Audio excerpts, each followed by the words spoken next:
asalaamaaleykum sama mbokku sénégalais yi maa ngi leen di nuyu yéen ñëpp ci seen tur ak ci seen sant ji jiital ci nuyoo bi sénégalais yi nga xam ne ñu ngi Sénégal rawatina ñi nga xam ne ñu ngi dund ci métit comme ni ma koy waxee tous les jours métit boobu nekk métit boo xam ne kenn tegu leen ko ku dul Macky Buur Sall le roi du Sénégal et de Fatick ki nga xam ne day tabax ba ci kaw nekk ci mbedd mi je répète encore ki nga xam ne day tabax ba 4e étage ba pare nag dëkk ci mbedd mi yaakaar naa ne sénégalais yi nga xam ne dégg nañ ma dinañ def jàngat ci kàddu boobu te nag ma jàpp ne junj doy na borom xel soo leen déggee ma naan junj doy na borom xel c'est parce que tout simplement daf fi deful loo xam ne tey biñ ko dénkee réew mi ba léegi loo xam ne sénégalais yi rawatina sénégalais yi lambda yi gis nañ ci seen bopp. tey nag j'ai décidé de faire ma vidéo de la journée ci biti parce que le temps est assez clément donc nous allons tous en profiter rawatina man mi di wax ak yéen ma bëggoon tey nag rapidement ñëw sur la première partie de ma vidéo comme ni ma koy defee tous les jours ñu jàngat ensemble li nga xam ne moo xew ci fil d'actualité bi réseaux sociaux yi génne di ci wax rawatina la presse écrite au Sénégal parce que nag ñun Sénégal la ñu am li ci gën a fes tey ñuy génn di ko wax mooy sortie bi nga xam ne maître El Hadj Diouf def na ko mu nekk un avocat éminent nangul naa ko mu jàng France ñëw nekk ci barreau Sénégal di layoo pour des Sénégalais et pour des étrangers soo leen déggee ma naan c'est un avocat éminent cursus moo tax ci gàttal fi nga xam ne jaar na fa ci njàng te nag ñu nangul ko wax doomu aadama fi mu jaar ak li mu def du yàq dara ci yow fi nga jaar ak li nga def waaye nag li nga xam ne jaaxal na ma ci trop te man ma remarqué ko askan bi du ci seen baaraam mooy dañoo seetlu na maître El Hadj Diouf dafa nekk avocat boo xam ne soo leen seetloo bu baax moom toujours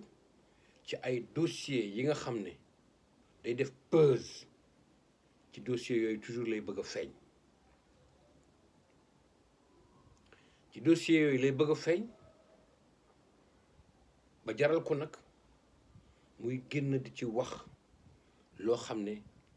soo xoolee ba xool te yàlla tax ñu wax tëppawul ak ni nga xam ne noonu la avocat war a comporté woo ci wàllu liggéeyam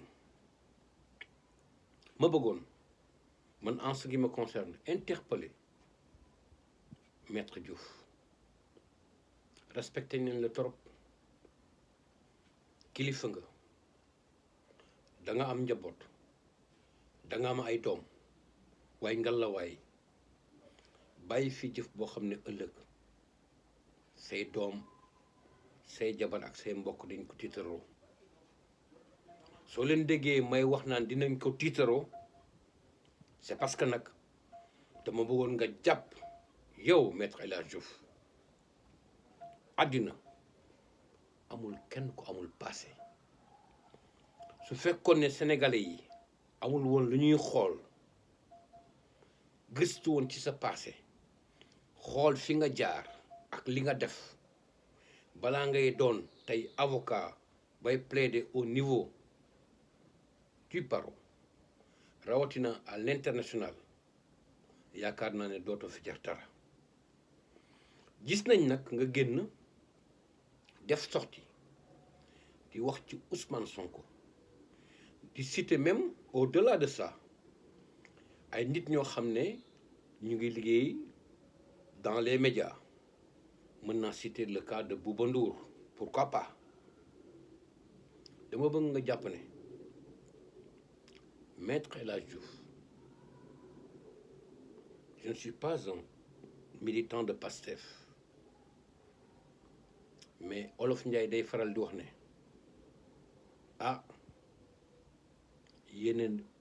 néeg la borom moo ci fanaan te nag nous avons tout l'impression que comportement bii nga am tey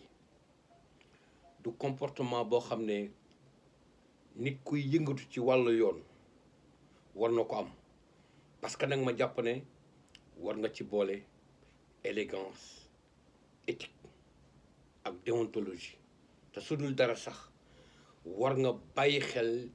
ci ñi nga xam ne ñoom nga nekkal ñu nekk sa ñu nekk sa ses collègues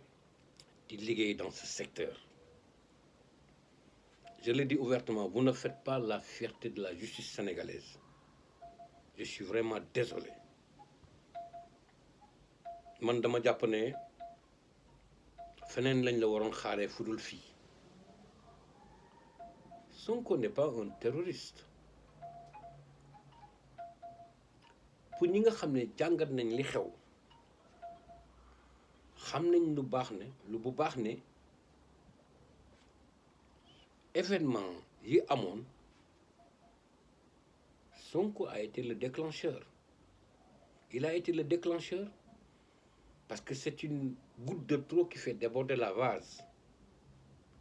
yow plaidé woon nga ci dossier Karim Wade nekk avec l'État du Sénégal ñu fay la ci xaalis bu takku bi ñu demee ba ci biir le peuple sénégalais s'est rendu compte que lépp loo xam ne waxal nañ ko ci dossier Karim Wade bi ay kàcc la ay fen la ay duul la mais Maître El Hadji Diouf xanaa yow da nga bëgg a dox ci ko fen ak tappale ak luubal yow xanaa bàyyiwuloo xel ne di nga mës a wét ci sa bàmmeel yow kenn du la fa fekk malaaka Munkar ak Nakiir di ñëw di la laaj alina rabuka xoolaatal sa taxawaay ñu ñëw ci dossier Khalifa Sall pareillement les événements qui ont eu lieu problème mu Sonko daf ko déclenché soo gisee maanaam daf ko déclenché parce que sénégalais yi ci wàllu boppam ñoom ñoo doyaloon ci ñi nga xam ne dañ fi nekk jiituñu te nekkuñu fi woon lu dul seeni propre intérêt rawatina boole ci ak arrogance boo xam ne foo ko natt weesu na foofu. El Hadji Diouf yow kaw la nga juddoo tu n'es pas d'une famille riche am ñetti jabar dama lay junj rek nit ñi xam nañ la man mii di wax yow ni Kaolack laa juddoo mais xamuloo ma xam nañ la bu baax il faut mettre de l'eau dans ton vin fan la Sonko lëkkaloo MFDC fan la Sonko joxe ndigal pour xale yi dee fan la Sonko nekkee un terroriste fan la Sonko nekkee un falaciste dañu waxante dëgg quand même nit soo demee bay wax na nga wax sa aqlaay taala te muy dëgg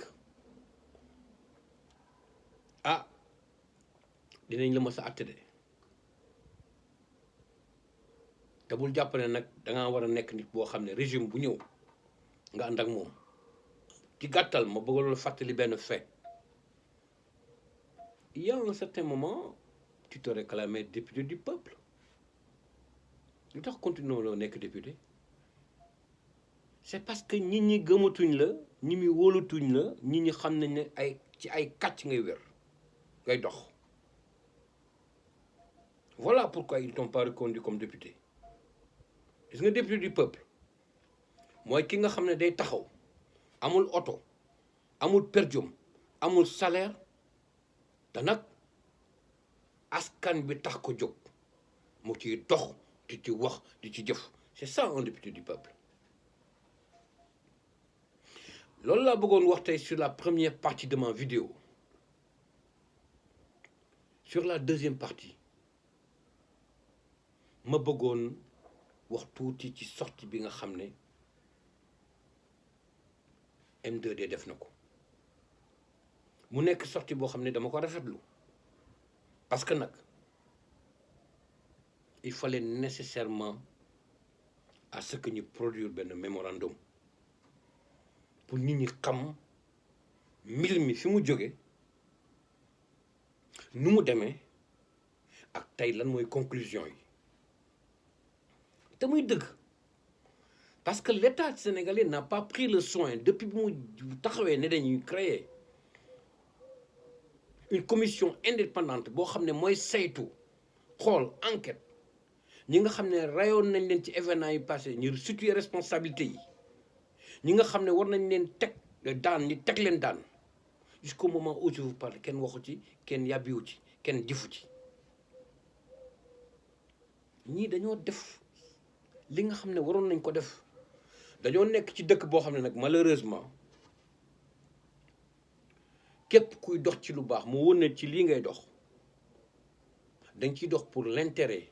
de la nation pour l'intérêt du peuple duñ la seddal mukk lu baax du ma jóg di ko wax nañu xoolaat jikko yi nañu xoolaat jikko yi parce que nag ak nu mu mënti demee war nañ jàpp ne Sénégal ñun ñoo ko moom te Sénégal ñun ñoo ko mën a defar Sénégal ñun ñoo ko mën a porter vers le développement te ñu bàyyi sunu tappale yi sunu feni sunu luubali ak sunu jay sama deuxième partie de la vidéo tey nag loolu laa ci bëggoon wax ma bëggoon conclure wax tuuti ci li nga xam ne xew na Diourbel gis nañu am na ci ñeenti activiste yoo xam ne teewoon nañ leen fa kiñ ci gën a ràññee di nekk activiste boo xam ne ñëpp xam nañ ne du dox lu dul ci àq ak yelleefu Sénégal muy Karim Gueye Karim Xrum Xax ñi amoon fa problème parce que dañ doon demander à ce que ñu libérer ces prisonniers politiques te mu am koo xam ne moom lañ ko ci gën a ràññee muy Ndongo encore une fois ma interpeller le peuple sénégalais di leen prendre en témoin sëñ Mountakha dafa génnoon wax ci ñëpp rafetlu ko te nag ñëpp jàpp ne mooy dëgg ñu koy ñaanal yàlla na fi yàgg te wér sëriñ bi yàlla na nga fi yàgg te wér ñu gis ne jusqu'au moment où on parle Macky Sall mu ngi ngoy fi mu ngay rek waxoon naa ko du ma jóg di ko wax nit la koo xam ne fayantu la xam te ci biir loolu yëpp fayantu boobu malheureusement day nëbbatu toujours derrière d'autres personnes ma koy interpeller Macky Bour Sall roi du Sénégal et de Fatick libéral xale yooyu su fekkee ne da nga bëgg jàmm ci réew mi te mu wër na la yow jàmm moo la tax a jóg ma leen di sant di leen gërëm di leen souhaiter une très bonne journée Alexandre Niang panafricaniste depuis Munich Allemagne jërëjëf.